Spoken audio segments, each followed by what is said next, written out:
सत दया तपदान में तीन चरण टूट गए।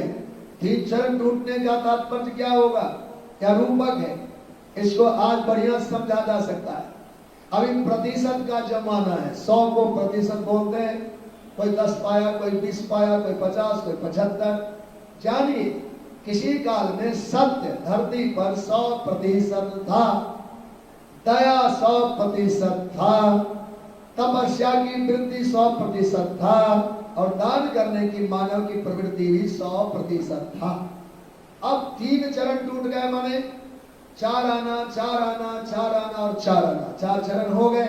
तो 75 पैसे सत्य की हानि हो चुकी है, 25 पैसे सत्य पर व्यवस्था चल रही है। तपस्या करने की परंपराओं में भी 75% की हानि है, कुल 25% तपश्चर्या से जगत का व्यवहार चल रहा है। दया करने की मानव की प्रवृत्ति 75% घाटे पर चल रहा है, कुल 25 पैसे दया की करुणा की व्यवस्था में संसार का इंतजाम चल रहा है। और दान का भी 100% था, पर कुल 25% दान की प्रवृत्ति से ही जगत व्यवहार चल रहा है, 75 पैसे घाटे हैं। इसीलिए तीन चरण सत्य धर्म दया तप के टूट गए। सत्य दया तप दान 12 आने घाटे पर है, 4 आने की व्यवस्था में संसार की व्यवस्था चल रही है। महाराज परीक्षित ने कहा मैं इन्हें पूर्ण रूप से आपको पूर्ण करूंगा, अर्थात सत्य दया तप दान 100% मेरे राज्य में होंगे।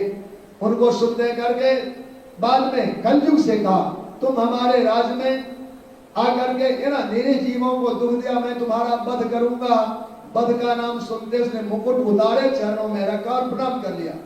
धन्य है भारत देश, कैसा भी आताताई हो पर चरणों में आ जाए, शरणागत हो जाए तो उसका वध नहीं करते, अभय नाम देते हैं।